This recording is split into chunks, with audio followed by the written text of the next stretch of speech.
Kuya, baka pwede naman makahingi ng makakain. Kasi nagugutom na ako, kagabi pa ako di kumakain. Eh paano to ya? Isa na lang to eh. Eh, ang gutom na rin ng tao eh. Anong gagawin natin dito? Hati na lang tayo. Sige po, kayo po bahala. Thank you po. Pati sa tubig, hati na din tayo ha.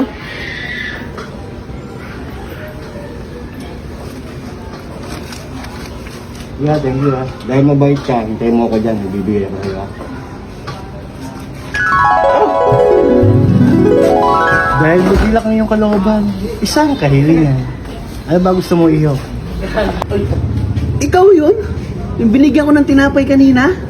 Oo, ako si Tinkerbell. Ako yung iyong tinulungan. Ano bang gusto mong kahilingan? At ibibigay ko. Talaga, Tinkerbell? Baka kaya mong bigyan ng Adidas sa tsinelas. Si tsinelas ko si Rana. Sure ka na ba sa gusto mo, Adidas? Oo, Tinkerbell. Kasi wala na talaga akong tsinelas. O sige, dahil yan ang gusto mo, ibibigay ko. Nagustuhan mo ba? Ano man to, Tinkerbell? Adidas nga, pero bakit kalahati? Niloloko mo yata ako eh. Eh, kalahati lang naman binigay mo eh. Kaya sa susunod, magtutulong ka, buuin mo. Kawawa sa'yo.